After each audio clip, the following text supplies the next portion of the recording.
陆婉，这是林霜，我在边关的妻子。墨儿是我们的孩子。将军既在京中娶我为妻，在边关的就不叫娶妻，叫纳妾。苏婉，我和林霜在边关历尽生死，我们的感情不一样。她不是你这样的女子，她是保家卫国的女将军，不屑于内宅之争，也不会和你争执，你又何必这样对她？将军多虑了，我只是在说事实。总之，霜儿不是妾。那将军打算如何处置呢？霜儿和你一样，都是我的妻，我娶她做平妻，只是我们的感情不一样。她为我生了墨儿，以后你内宅那些阴损手段，不许用在她身上。唉，姐姐，我和文静哥在边关这些年一起出生入死，感情自然是要深厚一些。但我堂堂一女将军，所追求的自然是不同。说了你也不懂。总之，我不会和你争抢，我会劝文静哥对你好一些。那我倒是还要谢谢你啊。我和文静哥在边关立下战功，他官封4品，我为5品女将军。以后我和文静哥来支撑着谢府，姐姐在内院享福便可。至于要不要谢我，就要看姐姐的良心了。你这样的内宅女子，就算有几分姿色，又如何能跟我比？文静哥只会爱我。谢文静，我有几个问题要问你。当初在战场上到底发生了什么？为什么你活着回来？公公呢？是啊，文静，你父亲呢？母亲，当初我和父亲领兵上阵杀敌，但是不知道为什么突然就被敌军的大军冲散了。是父亲掩护我撤退，我掉到河中侥幸逃亡。那你父亲呢？父亲死在了敌军的刀剑之下，尸骨无存。那你活下来之后呢？是凌霜救了我的命。我在边关边养伤边调查军中之事，想为我和父亲洗刷冤屈。抱歉母亲，我没能救下父亲。你能活着回来就已经很不错了。后来不知道为什么，皇上发现冤枉了我们父子，为我们平反。既然如此，我便在边关保家卫国，上阵杀敌，为谢家重振家业。皇上自己发现，为了给谢家洗刷冤屈，我和文州苦苦熬了8年，差点把命都搭进去了。姐姐这种内院享福之人，自然是不会知道那种艰苦。既然你没死，为什么不捎口信回来？你不知道这对谢家有多重要吗？边关之事，岂是你一个妇人能懂的？贪生怕死，怕被问罪，便不敢让外界知道还活着。现在谢家发达了，就赶着回来了。秀气，人回来了就好，以前的事情啊，不要追究了啊。一家人好好的过日子，好日子还在后头呢。母亲，我还有事，就先去忙了。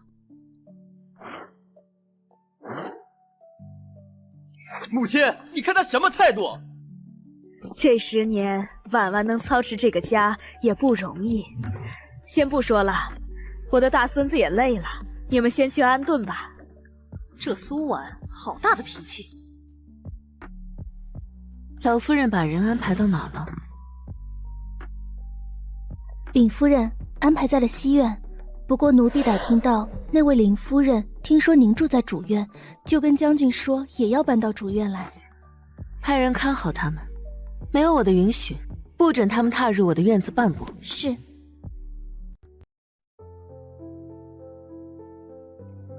他怎么这个时候回来了？偏偏现在回来。文州，你怎么可以私闯我的卧房？叶文静回来了，嫂嫂你是不是就不要我了？文州，你冷静一点。其他事情我都可以冷静，唯独这件事情我冷静不了。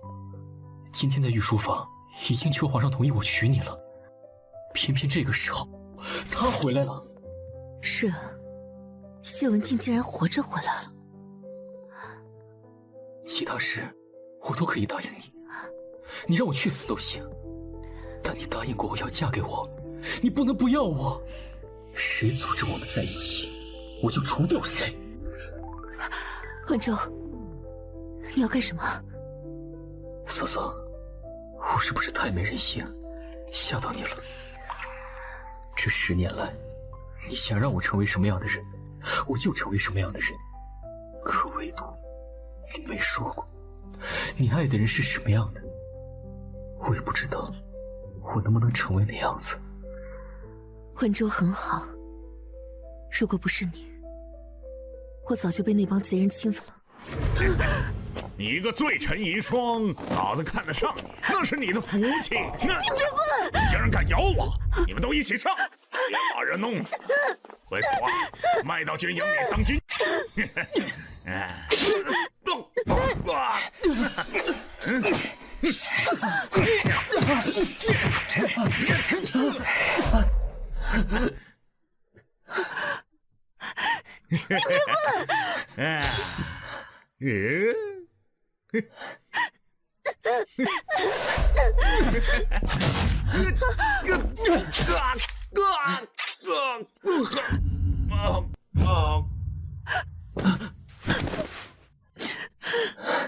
我绝对不会让嫂子再受到一丝伤害。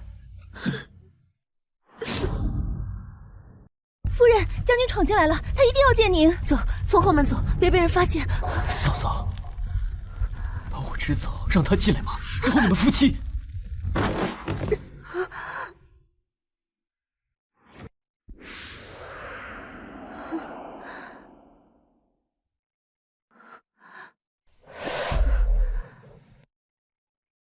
谢文州，我和谢文静是没有可能的，我不爱他，我只是想一个万全之策，可以让我们好好过生活。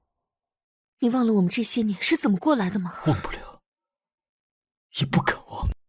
夫人，夫人，告诉将军，我先睡了，让他先回去。他若不肯，直接动手。是夫人。对不起，明明是你比较委屈，比较难过，我还让你不高兴。知道你还这么对我，贵为难我。我只是太害怕失去你了。这几年，我们生死相依，我只有你，可却从来没有得到过你。我害怕你做回谢大夫人，害怕你做回谢文静的妻子。文州，你真的下定决心要娶我？是，我这些年所学的权谋阴诡之术，读书，我所有的一切都是为了你。如果没有你的话，我的人生毫无意义。眼下皇上病重，我们如果不多加小心，定会万劫不复。你只要记住，我在乎的只有你。我谢文州想要得到的，不管使用什么手段，都能得到。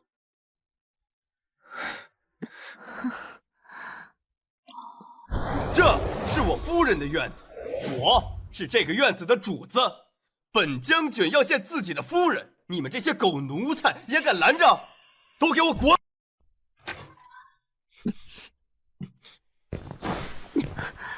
你脖子怎么了？狗咬的，过敏。我帮你看看。不用，你们是怎么办事的？我说过，没有我的允许，任何人不准进入我的院子半步。你们都死了吗？苏婉，你这是什么意思？要把你的夫君赶走吗？夫君，谢文静，谢家落败，满门被贬为庶民的时候，被那么多百姓迁怒殴打，我的夫君在哪呢？谢家女眷被卖、被玷污的时候，你又在哪？谢家全家上街乞讨，只求一口活命的食物的时候，你又在哪呢？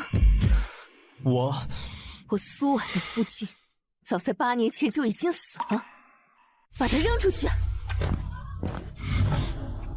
你，夫人恕罪，院子里的大门是开着的，奴婢们来不及阻挠将军，让他闯了进来。谢文州进门不上锁的坏毛病，还是改不了。下次不要再这样了。是。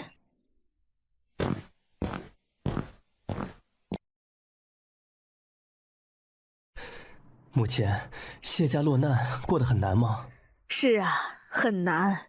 要不是婉婉撑着我们这一家，估计都活不下来。竟真的有这么难吗？就算如此，姐姐也不应该这样对文静哥。哪家做夫人的有这样对夫君的？文静啊，你有10年没有回来了，这些年发生了太多的事情，你和婉婉的事得慢慢来。老夫人竟然偏袒着苏婉，我得尽快将掌家权夺过来，完成太子交给我的任务。母亲，再难，能有在战场上难吗？文静哥是4品将军，他这么做，把文静哥和谢府的面子置于何处？内宅妇人果真是小肚鸡肠。这件事我会去跟婉婉说的。婉婉这些年也不容易，你突然……女人都需要耐心哄才行。老夫人、林夫人、大爷，苏夫人又出门去了。母亲，他昨日那样对夫君，不第一时间来给他道歉，居然还在外面抛头露面，谁家做主母的是他这样的？苏婉，是我太惯着他了。母亲，内宅夫人果然就是爱使小性子，如何能成事？如果姐姐忙的话，其实我也可以帮忙1、2的。是啊，母亲，双儿是能够带兵攻城的女将军，管家自然不在话下，有她管家，我想必能是让家宅更加安宁。分了他苏婉的管家权，看他还怎么跟我嚣张，他一定会哭着求。是啊，母亲，我和文静哥夫妻一条心，之前能在战场上里应外合，百战百胜，我能替他管家，定也能让谢家家宅更加兴旺。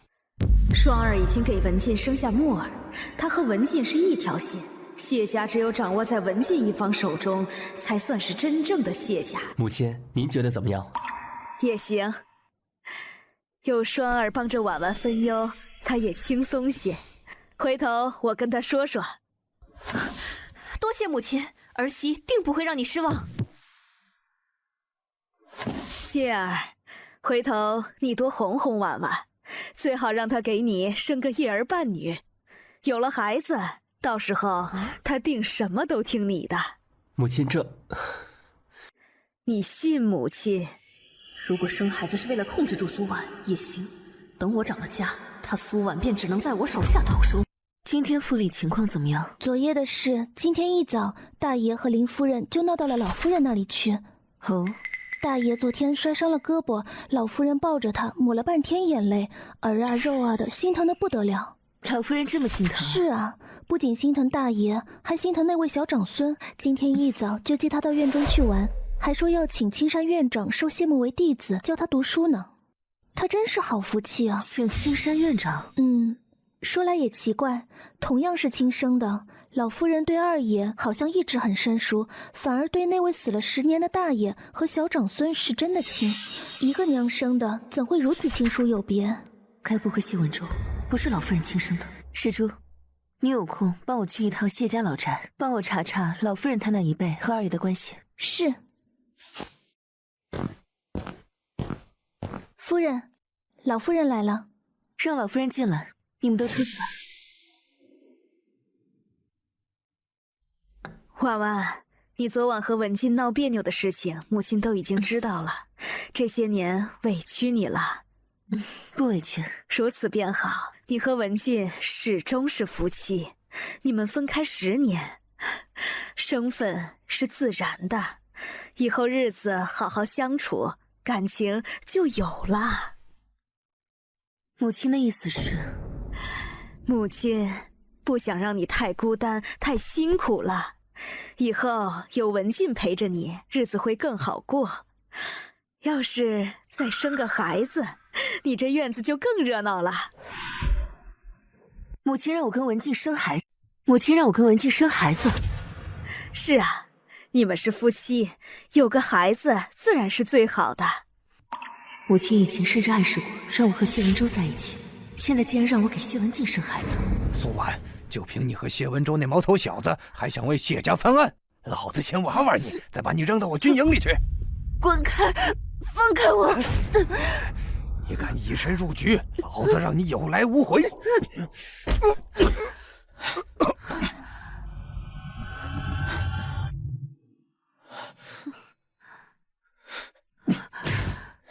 文成，文成，嫂嫂别怕，我来了。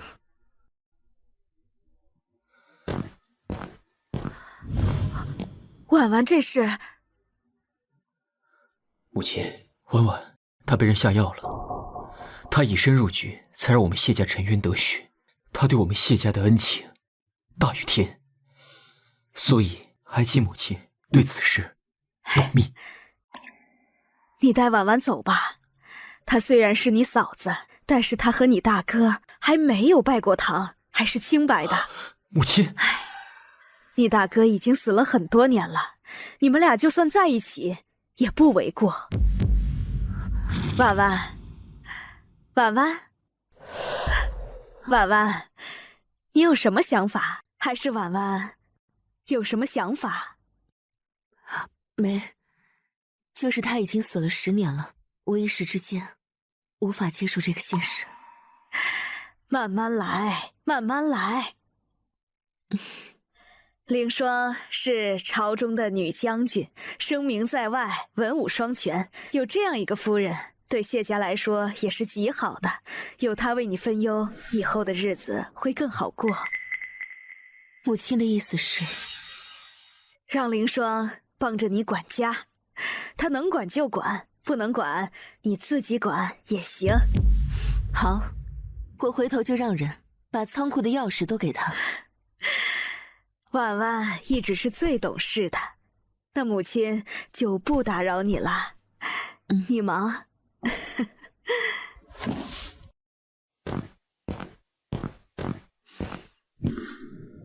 恭送母亲，竟把主意都打到我身上来了。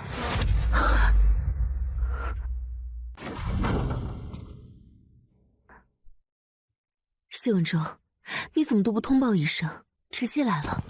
要是让母亲看到，你真的要给谢文静生孩子？你觉得有可能吗？有，嫂嫂，这符合你的利益目标。自己生个儿子，继承自己的家产，给你养老。谢文州，我在你心里是这种人吗？嫂嫂，你就是这样的人。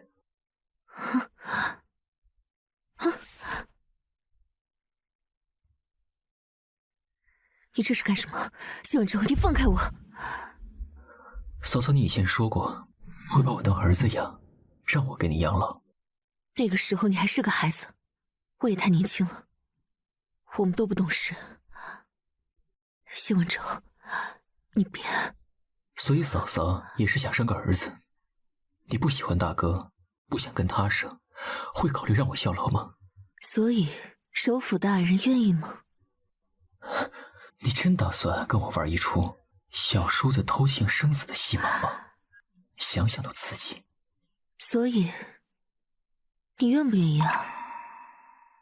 你真打算让我一辈子当见不得人的情妇吗？首府大人可愿意？不，我不愿意。我要你做我谢文昭的妻子。你做不到，我会用我的办法。我真是疯了才会那样做。什么？放着康庄大道不走，我为什么要走那些阴险泥泞的小路呢？嫂子的意思是，我们之前被人冤枉，被人踩在阴沟里，我们面对的都是坚定的小人，并且十分强大，可以使用手段，但是这次情况不一样。可是我觉得现在并没有什么不同。他谢文静当初没死，为什么不回来和你一起面对？他才是那个最知情的人。好，他选择装死，还另外娶妻生子，他现在就不应该回来。这是我跟他的婚事，是私事，在外人眼里，他谢文静并没有犯什么大过错，他跟林霜找个理由就可以糊弄过去。对付这无情无义之人，用什么手段都不为过。我要跟他堂堂正正的解除婚姻，我们要堂堂正正的活在京中。嫂嫂，文州，在别人眼里，你可以是备受争议的权臣，但是在皇上、在百姓眼里，你一定要是一个忠君爱国的好臣子。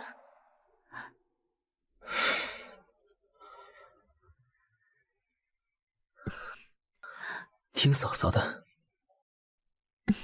下次不许动手动脚了，疼。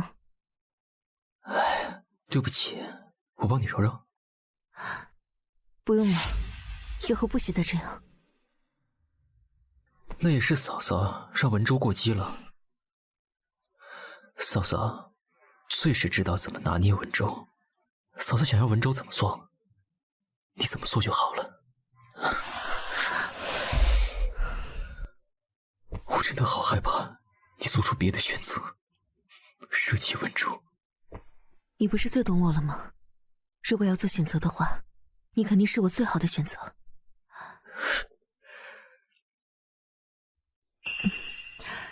让你查的事怎么样了？这么多年了，我和嫂嫂真是心有灵犀。油腔滑调，你小的时候可不是这样。林霜的母亲是前兵部尚书杨尚书的庶妹杨氏，就是5年前我们翻案对付杨尚书时，暗中帮助我们的杨氏。是，这，他也算是出身英烈了。事情没有那么简单。8年前，林霜就已经在战场上，他是个传讯小兵，给我父亲传假讯的人就是他。什么？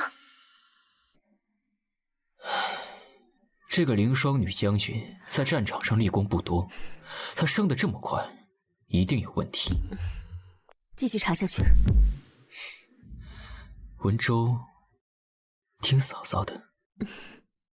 你觉得他们早不回来晚不回来，偏偏在这个时候回来，是什么目的？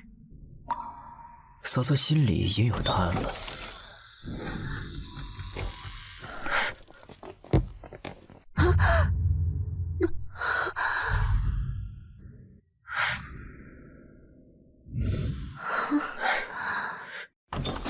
你们在干什么？林夫人，不报备就进我的房间，这就是你的教养。你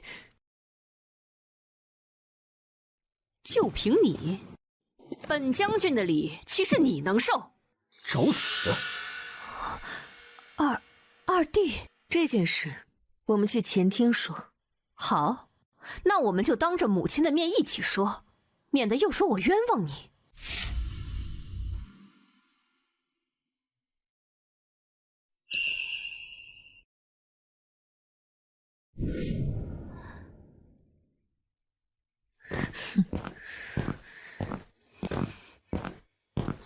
二弟身上怎么会有苏婉身上的香味？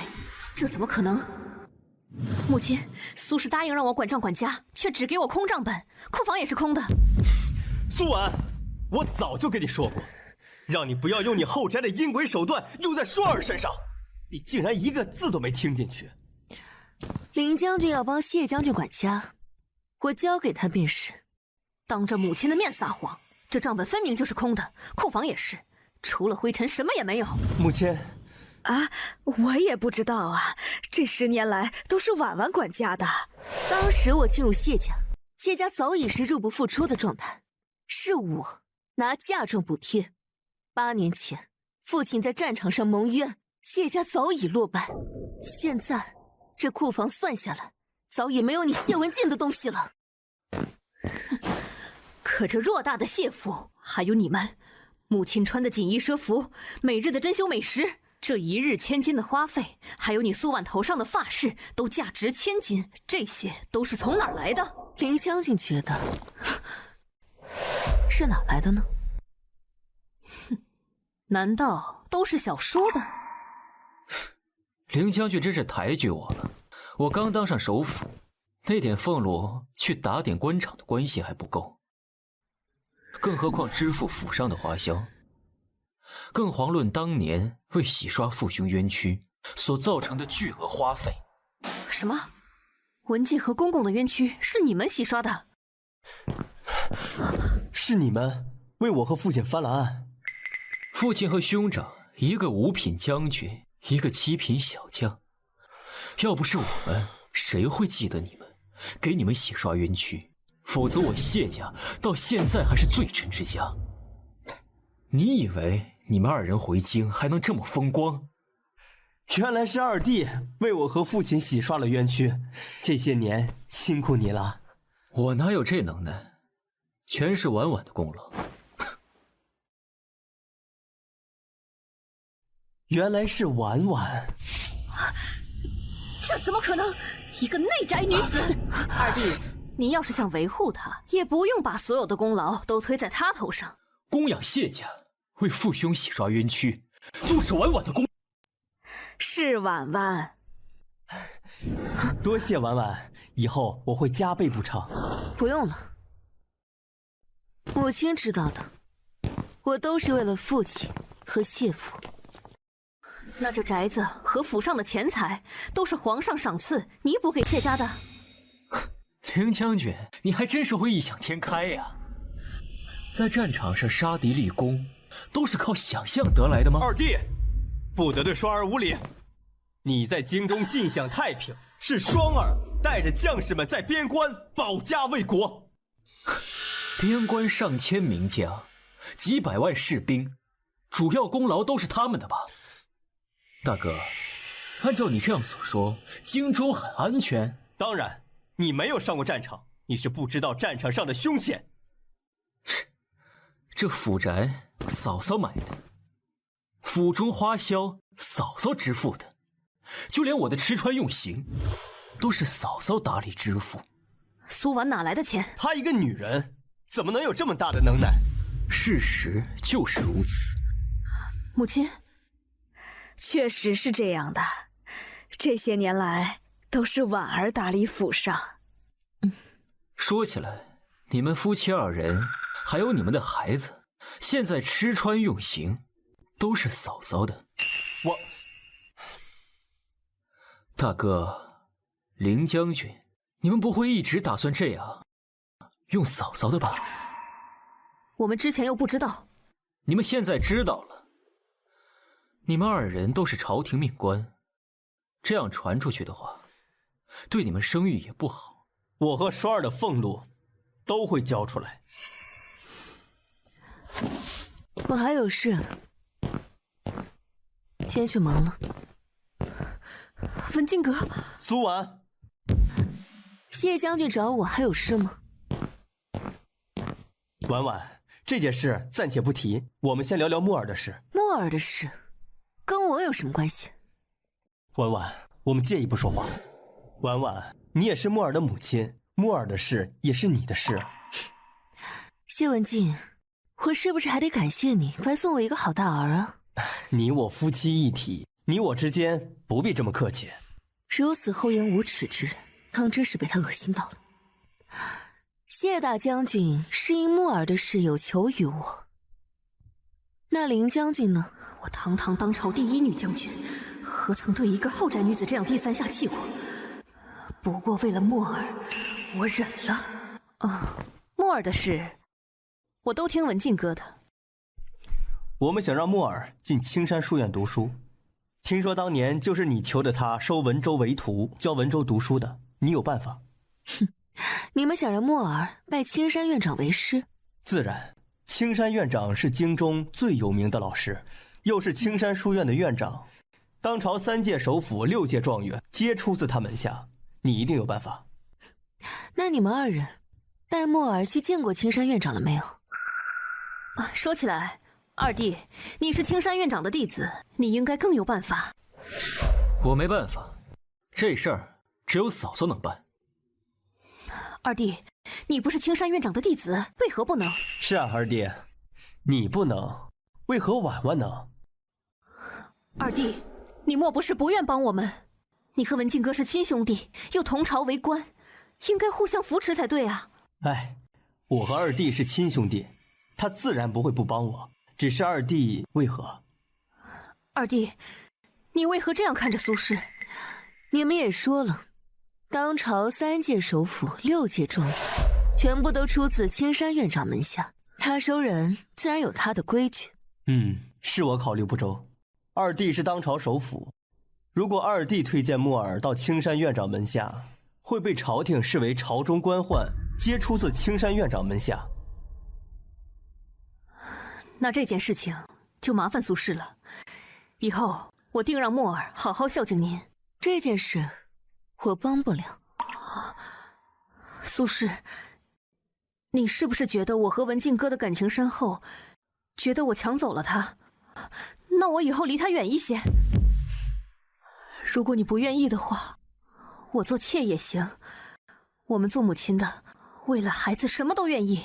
苏婉，这件事跟双儿没有关系，你不要用木耳为难他。这林将军的大气大义，我今天算是见识了。但这件事跟你们无关，是他木耳不配做青山院长的弟子。苏婉，你为何要借此来侮辱我的木耳？这件事情，我苏婉帮不了。苏婉，你就是想报复我，你怎么报复我都行。可木耳还只是个孩子，他是无辜的。苏婉，你当真要如此吗？当初谢家被贬为庶民，你还能求青山院长收二弟为徒。现在谢家是首辅府，木耳为什么不行？你们也说了，二弟是首辅，他当年认真读书，14岁中进士。他是考入进士以后得到青山院长的赏识，才被他收入门下的。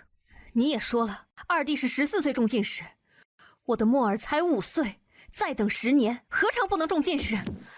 别说进士，我的木耳14岁中状元都行。我看你就是想报复我。苏婉，有什么你冲着我来，你何必为难双儿？谢墨已经5岁，却未启蒙，除了每天打打闹闹的，他还能干什么？我的木耳在边关长大，我和文静哥在边关保家卫国，所以耽误了他的启蒙。可他还未启蒙，你凭什么这样断定他的前程？就凭他这段日子以来，已经打跑了3位教书先生。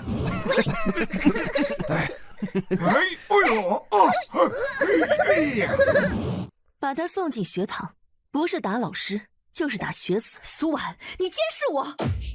林将军，你说笑了。你这几日给木耳请的老师都是京城闻名的，你开口就给1000金，随随便便就调走了我3000两黄金，我还不能问问去处？婉婉，木耳还小，只要教教他，他定能像二弟一样成大器。青山院长收的都是有读书积累的学子，断不会收木耳这种小儿。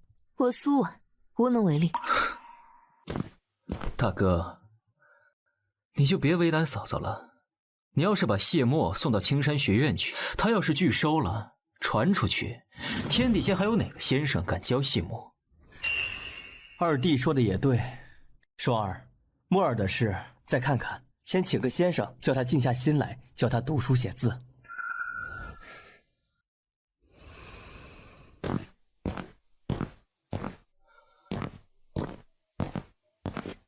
凌霜的事，我会抓紧去查。越快。我比嫂嫂着急。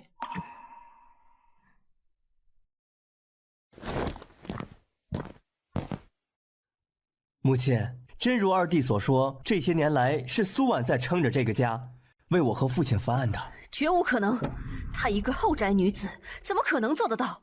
而且我听说她出身普通，只是一个庶女。母亲，我看她就是设局，不想让我看家罢了。确实是他一直护着谢家老小，教文州读书，让文州中进士，我们谢家才一点一点的好起来的。这怎么可能？苏婉还是有些能耐的。谢家刚刚落难的时候，我们一无所有，全京的百姓都憎恨我们。要不是苏氏，我和文州都无法活下去。这些年你们竟过得这么难。那这么说，府上的钱财都是苏婉的？是。母亲，苏婉有多少钱？这我也不知道，反正很多钱。他之前都是送礼，出手极其的阔绰，从来不低于1000文。他的钱都从哪儿来？一开始是做生意，后来生意越做越大，粮食、布匹、珠宝、酒楼，在京城很多赚钱的生意都是他的。没想到她一个女人竟有如此能耐，确实是我小看了她。文静，你若能够得到婉婉的真心，让她为你谋划，再加上你弟弟的官职，你们夫妻二人在朝中必能步步高升啊！母亲说的是啊。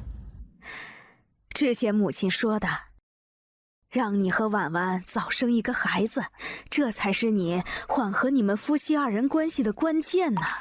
母亲，我知道，我会修补我和婉婉的关系。没想到苏婉这个贱人这么厉害，都快压到我头上来了。不行，我不能让她的风头盖过我。母亲，这么说，苏婉和二弟的关系很好。是，当时谢家落难的时候，文州还小，差点被打死，是苏婉救了他。后来文州也救了苏婉的命，不止一次。当初是一家人，彼此遇险，自然要相互帮助。我也觉得二弟和苏婉的关系很好。今日我去苏婉的书房，看见他们在一起。寻常人家，小叔子怎么能进嫂嫂的院子里呢？谢家的种种经历和人际关系，不是寻常人家一样的。文州找婉婉，必定是有要事商量。母亲，听你说，二弟中进士之前都是苏婉教他读的书。是。二弟日夜苦读，苏婉定是日夜陪伴，两人共处一室吧。那时二弟还小，世家13、14岁的男儿都有陪床丫鬟了。双儿，你是个眼界高的，你也觉得眼下文静和婉婉修复夫妻关系，你们大房二位平妻和睦共处好是吧？母亲，我一直是这样想的。双儿就是和一般的女人不同啊，你们夫妻二人必定会在朝堂上身居高位，成为佳话呀。是，母亲。苏婉，你最好别让我发现你和谢文州有什么不该有的情愫，否则我会让你死得很难。你去找那个苏婉吧，还留在这里做什么？双儿，我也没有想到事情会发展成现在这个样子。双儿，苏婉毕竟是我当年娶进门的妻子，这些年她对谢家不离不弃，替我孝敬母亲，照顾幼弟，这是我欠她的。这，双儿，你忘了我们回京的初衷了吗？边关战苦，生死难料，我们回来就是为了不再上战场陷入凶险，也是为了墨儿。如果家宅不宁，对你我仕途无益呀。文静哥，你说的可都是真的？这么多年我们夫妻的感情，你不相信？文静哥，我可不是那种见识短浅的女人。为了你跟墨儿，为了我们的家，为了我们崇高的理想，我都支持。双儿果然是这个世上胸襟最开阔、最有气度的女子。就算我和苏婉有了孩子，我对你的感情也是不会受到影响的。只有你，才是这个世上唯一能配得上和我相守一生的女子。等苏婉怀上孩子，我再趁机夺走她手上的钱财和生意，真正的掌管着谢府。到时候有的是机会除掉她。文静哥，你记得这些就好。苏轼也挺可怜的，你也要好好待他。我也会让苏轼记得你的好。可是文静哥，我们俩夫妻感情这么多年，我要看着你跟别的女人好欢，我这心里啊，很是心疼。我只是和他苏婉有个孩子就行，我们这段感情是不会受影响的。我信文静哥。那我先去忙了。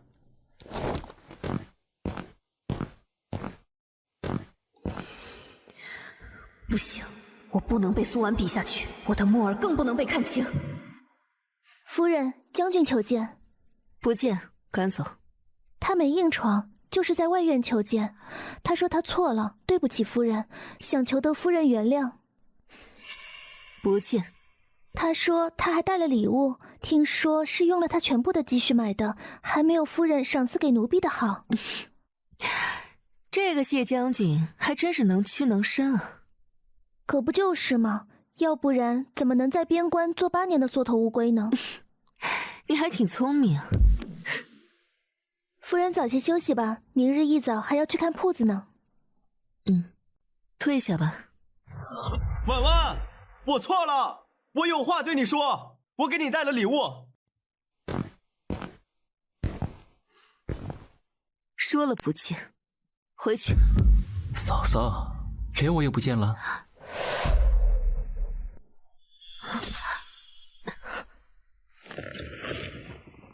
你是怎么进来的？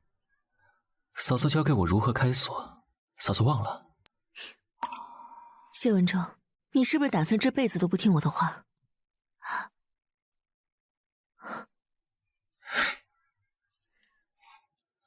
嫂嫂，你得吃点蜜饯才能睡得着觉。文州，嫂嫂，不会让他们欺负你了，我会保护好你的。文州睡吧，嫂嫂没事，嫂嫂没事的。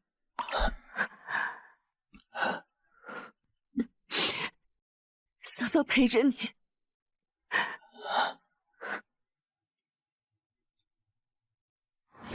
别碰我，别碰我。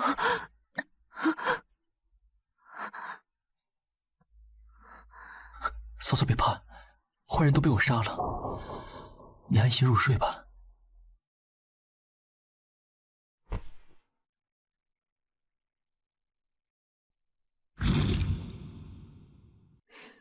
谢文州，以前的那些事，你还怕不怕？不怕，文州只怕失去嫂嫂。凌霜之事背后牵扯极深，再给我点时间。我们那么多千辛万苦都经历过来了，不要为了这一点事情把我们给搭进去。我知道，嫂嫂喜欢过太平自由的日子，以后就一直这样过。你快回去吧，别被人发现。嫂嫂睡着，文州再回去。文州长大了，嫂嫂也该听文州的了。怎么这么爱管人啊？随嫂嫂。母亲，这么急匆匆的叫我过来有何事？苏婉，你看你把文静哥折磨成什么样子？你看看他的脸都白成什么样子，还发着高烧。谢大将军生病了，跟我有何关系？苏婉，你还真是冷血无情。文静哥作为救国救民的大将军，在你的门前跪了3天3夜，你还想怎么样？用这种方式就能让我任你们拿捏吗？不是说你们根本不屑于内宅之争吗？怎么如此手段，是使得如此得心应手？苏婉，你大胆！凌女将军，怎么要拿你的官威压在我身上？那么请问，我犯了什么罪？你别以为我不敢治你的罪，你这叫不敬夫君之罪。就算我现在打你板子，再到皇上那里也说得过去。凌大将军好大的官威啊！谁敢伤害我嫂嫂，我就算杀了他，皇上也不会多说什么。文州，别胡说八道，这只是你2位嫂嫂的争执。我可不敢称凌大将军为嫂嫂。二弟，你这么护着苏氏，还不惜要诛杀朝廷命官，你该不会是对他别有情意吧？谢文州，苏婉是谢家的主母，是谢家的主子，谁敢伤害她、欺负她，谁死。8年前如此，现在如此，从今往后也如此。谢文州，你该不会是爱……凌霜，住口！二弟，我已经从母亲口中得知，当年我和父亲在战场上出事，是婉婉以一己之力扶着整个谢家，对二弟更是有救命抚育之恩。长嫂如母，二弟这样对婉婉，那也是应该的。大哥说的对，我定会好好护着她。婉婉嫂嫂，算了，我暂时还需要苏婉和谢文舟。是我愧对婉婉，婉婉怪我，那也是应该的。我以后会好好补偿的。我还有事，先去忙了。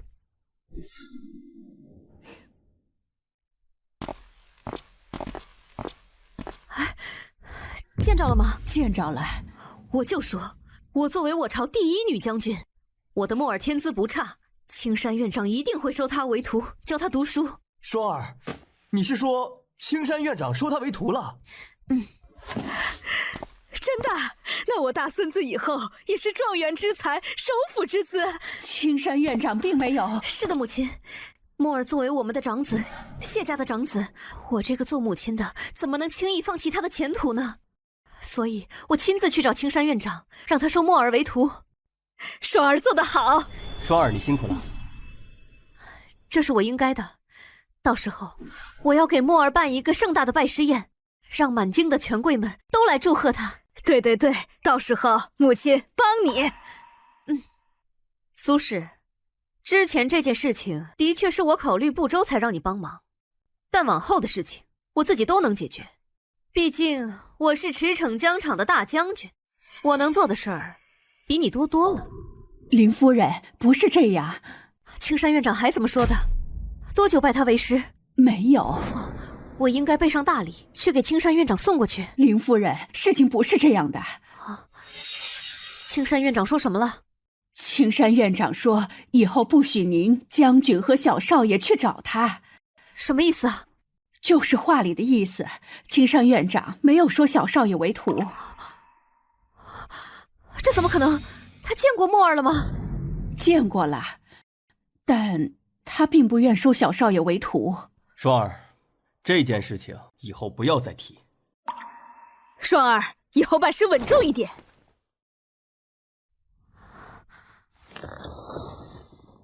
青山院长还说什么了？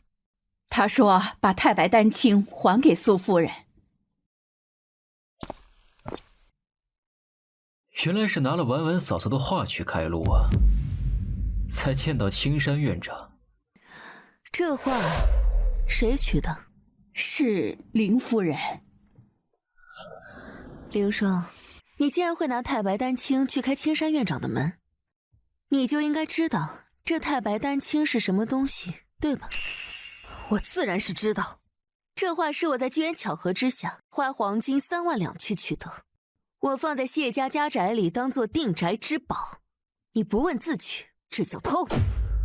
凌霜，这就是你作为女大将军的作风。苏婉，你竟然敢这样对本将军！林将军好大的官威啊！拿了婉婉嫂嫂这么贵重的东西，都够你下狱1年以上了。回头我就向皇上参你一本。温州，不可，这是家事，不能闹到朝堂上去。嫂嫂，你说该怎么处置？下不为例。凌霜，我告诉你，离我的东西远点，再有下次，别怪我手下无情。林将军，给我嫂嫂道歉。你要本将军向他道歉。婉婉，我替凌霜向你道歉。这件事是他唐突了，我以后一定补偿你。怎么道歉也有替人效劳的。谢将军、林将军，你们还真是有诚意啊。向婉婉道歉。你要我向他道歉？道歉！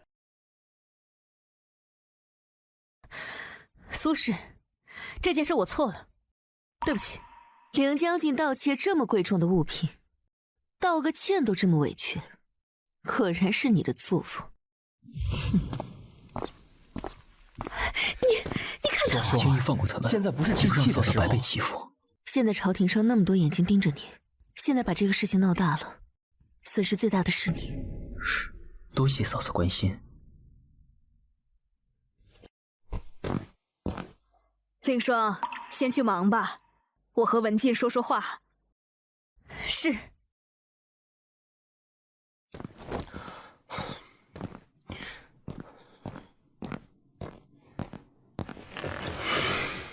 那个凌霜，行事傲慢，不知分寸，上不得台面。母亲，林霜常年在战场，更擅长打仗杀敌。那一套在战场上就算了，在京中得改改。你看苏婉，漂亮大方，行事高雅，从来不出错。只有苏婉才能帮你繁荣府宅，在官场上步步高升。可是母亲，婉婉貌似并不喜欢我。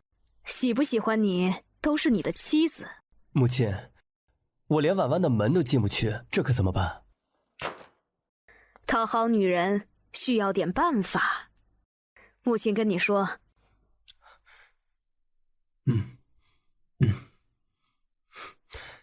好。夫人，这是老夫人送来的红枣汤。她说这段时间您辛苦委屈了。红枣汤，老夫人亲手熬的。想当年谢家落败，我操劳累坏了身体，老夫人也亲手给我熬了红枣汤。是啊，您说她就像亲生母亲一样，这是你们之间的缘分。他人呢？在外面守着。他本想说亲自给您送进来，奴婢说您睡了。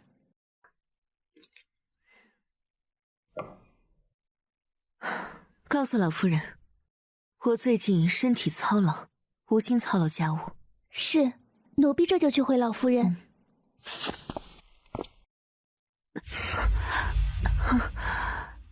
施主，施主，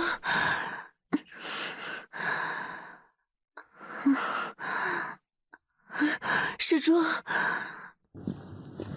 施主，婉婉，你怎么了？怎么是你？施主呢？石珠啊，我不知道，是母亲叫我来看看你。滚开！别碰我！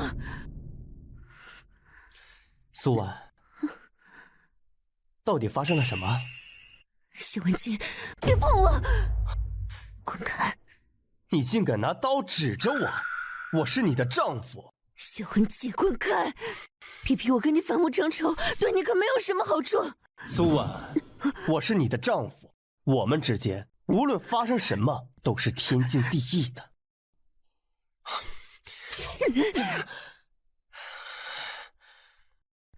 苏婉，你这是要杀我！你要是敢碰我，我杀了你！苏婉，你闹够了没有？你是我的妻子，我们圆房之后，我会好好补偿你，好好待你。滚开！别碰我！你就这么厌恶我？是，谢文静，我厌恶你的样子，这让我恶心。恶心？苏婉，我都这样迁就你了，你还想我怎么样？我的夫君谢文静是个死人，可我是个活人。你在我眼里已经死了。苏婉，我可以包容你的一切，包容你的过往。过了今晚，就是一对寻常夫妻。放开我！别碰我！我要杀了你！我这是在救你。谢文静，我不会放过你的。乖点，否则受苦的是你自己。文州，救我！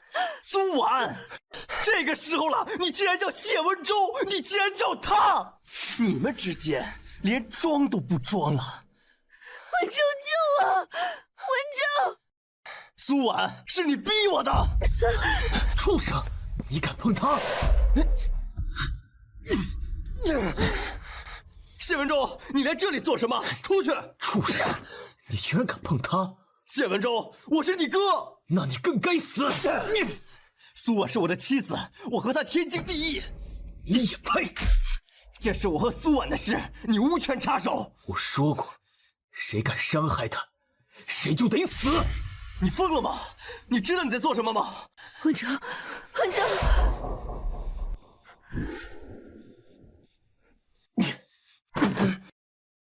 要不是我在战场上受了伤，我又何至于落此地步？来人，把他给我扔出去，看好院子，别让人进来。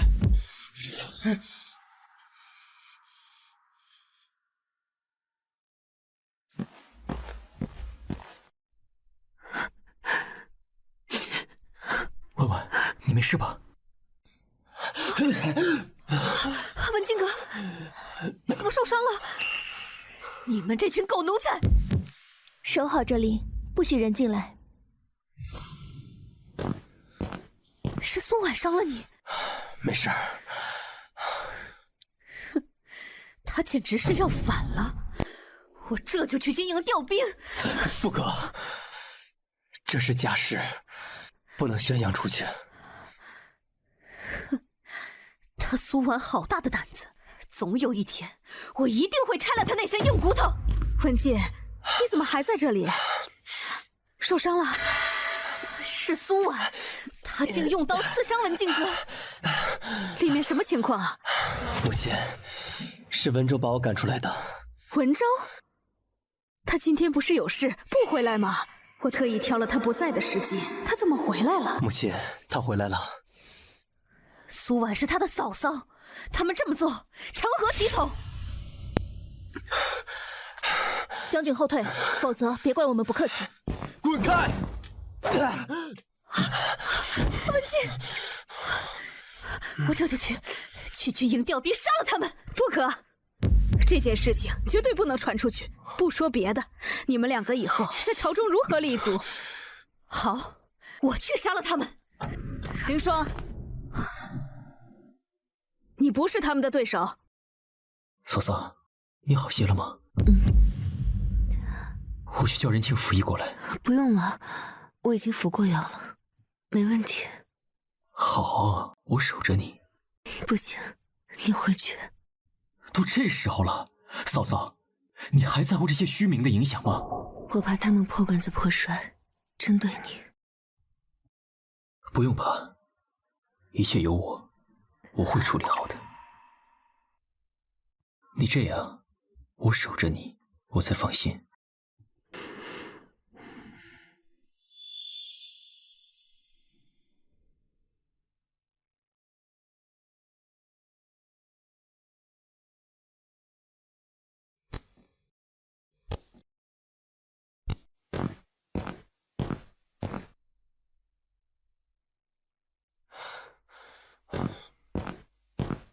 施主，你跟文州说，我有话跟他讲。二爷说了，他已经为夫人服了药，他会一直守着夫人，直到夫人完全好起来。几位还是好好想想怎么给夫人请罪吧。好，好，好，你跟文州说都是我的错，以后我会好好补偿婉婉的。母亲，他的话你都信？文州和婉婉是最守礼的。母亲，这是文静和婉婉的事，你要是帮不上忙，就别来添乱。难道母亲就这样眼睁睁地看着他们这么欺负文静哥吗？住口！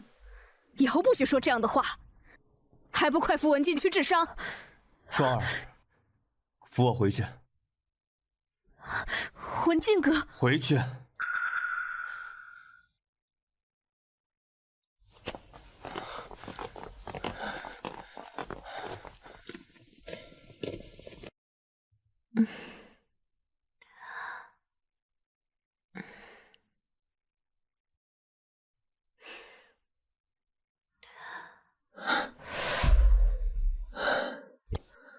你醒了，感觉怎么样？你一晚上没睡，就守在这儿。感觉怎么样？我没事。回头啊，我跟皇上求点补品，给你好好补补。我这什么补品没有啊？也不怕皇上笑话你。皇上那是最好的，只要婉婉好，我不怕被笑话。文州，我想和谢文静和离，这个恶心的虚名，我是一刻都待不下去。都行，和离也好，非议也罢，到时候我看谁敢再议论。皇上的病情很严重吗？嫂嫂，挺聪明的。皇上病情确实加重了，不能再执掌朝政了。到时候我扶持新帝上位，以此让新帝给我们赐婚，这样随便找个由头，到时候满街的人。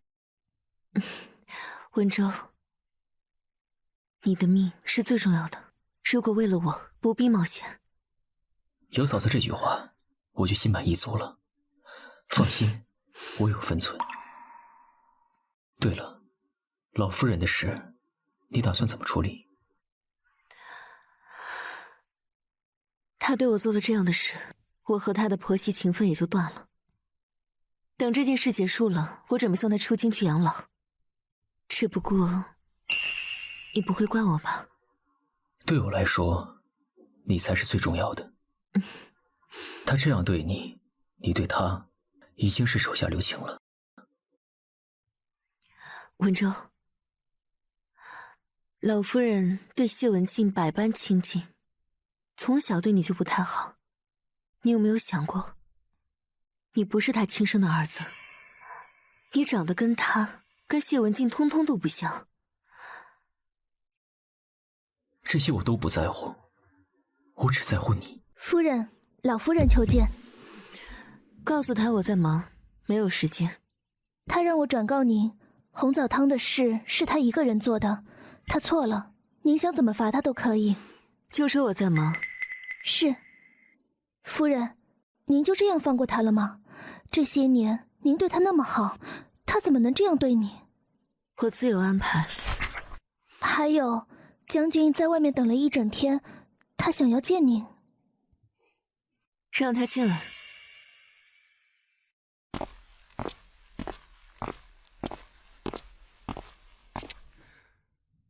婉婉，对不起，母亲这样做也是希望我们夫妻之间的关系尽快好起来，你不要怪她。我怪不怪他，你能替我做得了主？你想怎么怪罪我都行。都行。是。谢文静，我想你请旨回边关，永远别再回来。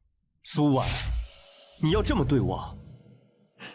你看吧，你自己说的话根本做不到。我不会离开京城的，其他的条件我都可以答应你。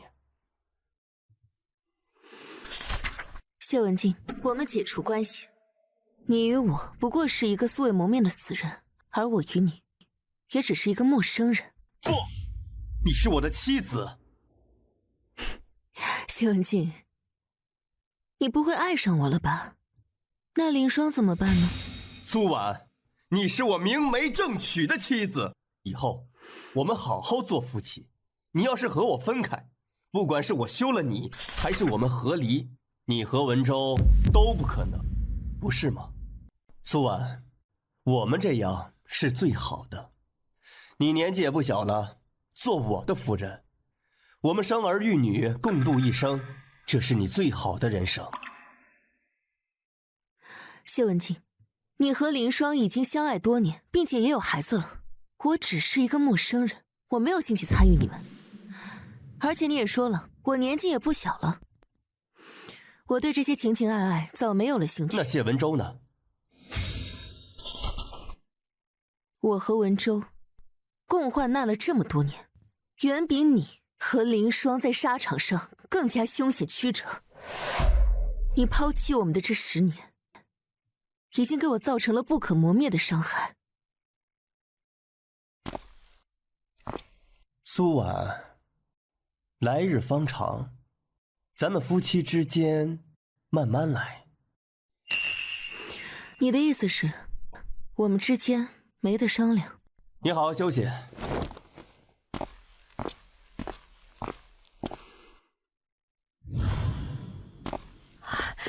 文静哥，苏婉怎么说？我和他之间慢慢来。那谢文州呢？你真的相信那天晚上他们什么都没做？苏婉可是中了药的。那天晚上的事不可能。谢文静，那谢文州的身上有苏婉的香味，他们之间根本就不清白。他看苏婉的眼神更不清白。住口，凌霜！这样的话以后不要从你的口中说出来。这你都能容忍？你该不会是爱上他了？哎，苏婉，你别太嚣张了。凌将军是指？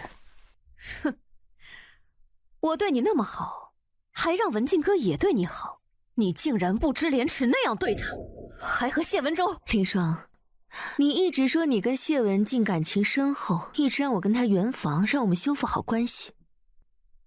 你就不怕他爱上我，对你变心吗？哼，我们夫妻二人感情是不会被动摇的。苏婉，你就不怕自己身败名裂，一无所有？不怕，只要我一天是他谢文静的妻子，他就会保护我，不是吗？苏婉，你可真是糊涂啊！你就不怕我把你和谢文周的事情禀报给皇上吗？哼，嫂嫂和小叔子共处一夜，光是这一件事，就足以让谢文周被百官弹劾，在朝堂上就再无一席之地了。在这京中，你和谢文周也再无立足之地。林霜，这对你没有好处。没错，我和文静哥是想家和万事兴，谢家家世繁荣，和小叔子互相扶持，共创繁荣。但我和文静哥能自己建功立业，青云直上，不是非你们不可。林霜，你现在最应该做的是撇清我和谢文静的关系。你们背靠首辅府，以后自然会有大好前程，除非你有更大的靠山。苏婉，难道你还想做谢文周的夫人，做一个无名无分的情人？真是够不要脸。我让谢文周把我供起来，他也会。但是你猜，他会不会帮你们呢？苏婉，你可真是天真。就凭你的身份地位，你能保证谢文周一辈子对你好？他现在可是当朝首辅，将来要娶的不是公主郡主，就是世家贵女。将来等他娶了妻，自然会将你扫地出门。林霜，我靠的从来都不是对男人的感情，男人的感情是靠不住的。你以为谢文静她就会一直爱你吗？哼，那当然，我可是凌霜，和你们不一样。你要是真这么有自信，就不会来找我说这些。哼，苏婉，你现在求我，将来我还能照顾你一二。我只是不屑与你斗争。假如我和你斗，我让谢文静让你做妾，你猜他会不会？你会后悔让你和我成为敌人。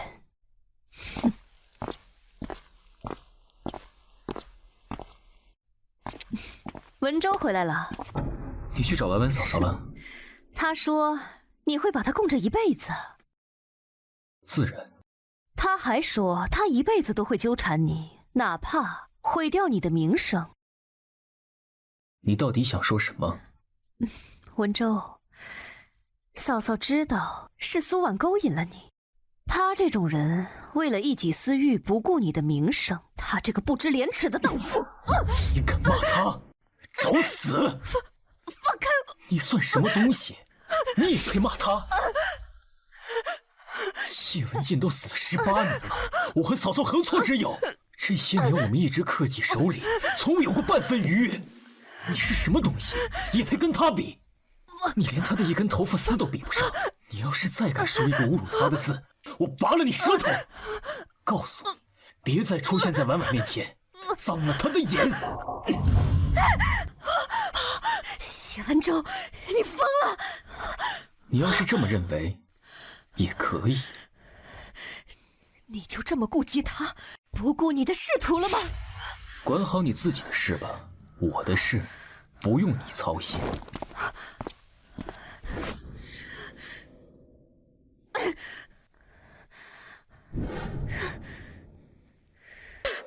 这么晚了不睡觉，你要去哪儿啊？墨儿死后，我夜不能寐，我去找文周说说话。母亲，文周今日上早朝，还没回来呢。那我去他房里坐坐。拦住他，给我搜！狗奴才，放开我！苏婉，你反了！夫人，怎么了？你的好母亲要拿着这些东西去你房里坐坐。母亲，这是凌霜给我的。石珠，去把凌霜和谢文静给我请过来。是。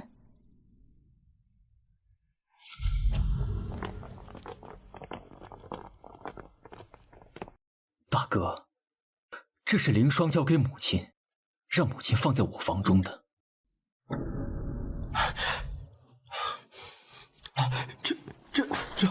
这是怎么回事？我也好奇，为什么凌霜会有敌国将领的信件？大哥，你知道吗？这上面还有敌国将领的官印，都是真的，做不得假。他通敌叛国，你知道吗？我没有，这些东西，这些都是从二弟的房间里搜出来的。凌将军，省点力气吧，这些事你自己去跟皇上说清楚。母亲，你为什么要陷害谢文州？你为什么要堵上谢家满门？你要置文州于死地啊？难道他就不是你亲生孩子了吗？母亲，我也想问，我已经当上了首辅，给谢家带来了无上的荣耀，还不够吗？我不相信，一个亲生母亲能偏心到如此境地。你要给文州一个解释。夫人，派到谢家祖籍打探的人回来了。这位是谢家祖籍的方姑姑，听说我们的人要打听二爷的身世，就跟着来了。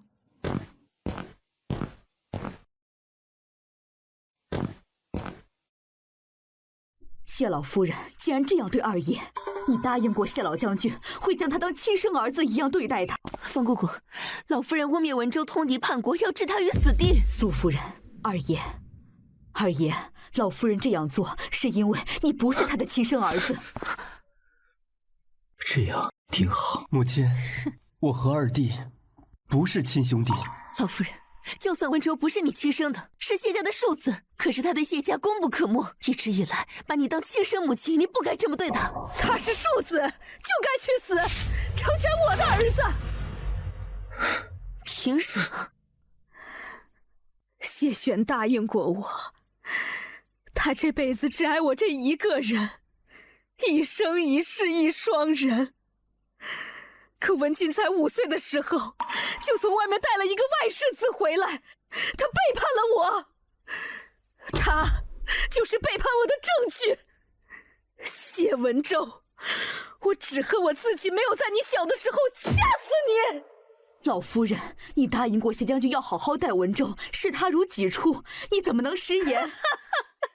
他都背叛我了，那我为什么要遵守诺言？不能欺骗他，应付他？错了，你说什么？老将军没有背叛你，文州不是他的亲生儿子，只是因为文州身份特殊，迫不得已，为了保护他才这样和你说的。我不信，这不可能，我不信。本来我是不打算说出来的，文州也长大了，没想到你心结这么深。那他是谁的野种？他并非野种，而是身份贵重的皇嗣，身上流着皇上的血。什么？你说谢文州是皇上的儿子？没错，他的母妃是宫中的一个嫔妃丽嫔，我便是他身边侍奉的姑姑。我家主子是一位宫女，地位低下，没有母族依靠。她怀孕之后被宫中贵妃所害，逃到宫外才捡回一条性命。她怎么就成了谢玄的儿子？我们主仆逃出宫后，就遇到谢老将军。谢老将军忠君爱国，知道主子的遭遇后就保护主子。而我家主子生下小主子后就难产去世了。方姑姑，你说的可是真的？千真万确。主子不想小殿下回到宫中被人迫害，就让谢老将军将他养在宫外，让他做个普通人。你们为什么要这样伤害我，这么骗我？老夫人，我们也不想伤害你，可小主子这样的身世不这样隐瞒，只怕你早把他交出去了，他还怎么活命？你说谢文州是皇上的儿子，他就是皇子了吗？我身上有信物，二爷随我进宫，一起面见皇上，便能确定身份。这么说，他还真的是皇子。真的是我错怪老将军了，他说过他没有背叛我，他说回来了会告诉我一件事情，会是这件事情吗？母亲，他竟然是皇帝的儿子，你可以心无芥蒂的嫁给我了。二爷，老奴随您进宫去见皇上。不急，还有一件重要的事情要处理。谢文州，就算你是皇子，太子也不会放过你。凌霜，原来你背后的靠山是太子。谢文静，这件事情你知道吗？凌霜是女将军，得太子赏识很正常。我这就去见太子。不用去了，太子不在宫中。你要是赶得及的话，说不定能在地府相见。你什么意思？字面意思。皇上病重，说不定太子现在已经是皇上。本来应该是这样的，但是8年前，他为了夺取朝中势力，陷害忠臣，谋害忠良。凌霜，你不是很清楚吗？不会的。他怕事情暴露，见皇上病重，想先下手，被皇上发现，赐了一杯毒酒。不，这绝不可能！他可是太子。现在登基的是皇上最宠爱的皇子，七皇子。这绝不可能！太子怎么可能会输给这么年少的皇子呢？太子怎么可能会输给他？谢文州，你怎么敢参与谋权篡位，做一个乱臣贼子？好一个乱臣贼子！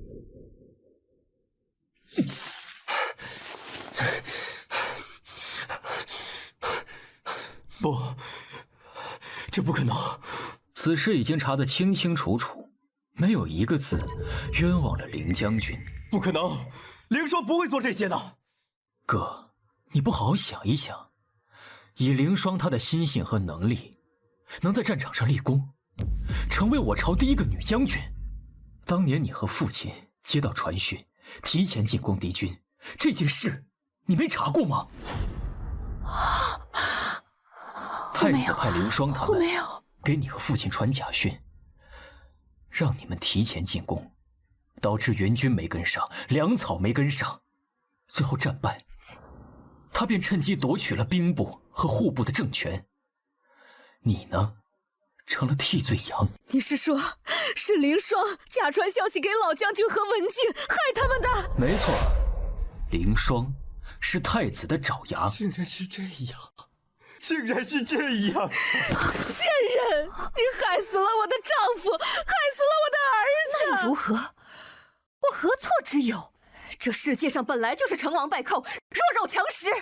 凌霜，你母亲是杨家培养出来贿赂权贵的工具，可是她用心培养你，让你摆脱了这样的命。你别跟我提他，他这种软弱卑贱之人，不值得一提。所以你一直看不起女人，轻贱女人。女人本就弱，本贱。凌霜，你比你母亲可差多了。她出身低贱，可是她努力的摆脱了那样的命运。而你呢？你说什么？5年前，我和文州替谢家翻案，是你母亲杨氏在背后帮忙，又站出来作证，她是铁骨铮铮的女英雄。不，这怎么可能？凌霜，你让你母亲蒙羞了。凌霜假传军令，让数十万将士战死战场，心底要亲自审查。不，文静哥，你救救我！你救救我！凌霜，我真是瞎了眼，我一直以为你是一个好女人，我真蠢呐！谢文静，皇上也念你深受其害，如果你重回边关，一辈子镇守在边关，将功补过，皇上不会追究你。我儿只是被这个贱人蒙蔽了，怎么能让他一辈子待在边关？皇上会封他为3品将军，如果他再立大功，皇上会继续加封，这也是谢家满门的荣耀。母亲，我愿意去边关，我想去。把老夫人送回谢家祖宅，好好侍奉。谢文州，你能这样对我？母亲，你应该感谢婉婉心善，一直敬你如母。要是换做别人那样对她的话，你早就死了。好了，你是不是该带方姑姑去看看皇上了？不对，是太上皇了。晚些再去。一直觉得皇上对你很好，原来你们是亲父子，冥冥之中的缘分。是啊，我跟皇上相处久了之后，也觉得特别亲切。他必然也特别满意你这个儿子的。那当然了，我这么优秀，他还得靠我扶持新帝。给你个礼物，嫂嫂。这是什么？赐婚圣旨。这么快就拿到了？七皇子一立下皇位，马上就给咱俩赐婚了。那首府大人还叫我嫂嫂？叫太久了，有点习惯了，一时改不过来。皇上病重，今晚我要和方姑姑先进宫一趟。今晚回来，可以宿在婉婉房中吗？到时候再看吧。亲一下，给吗？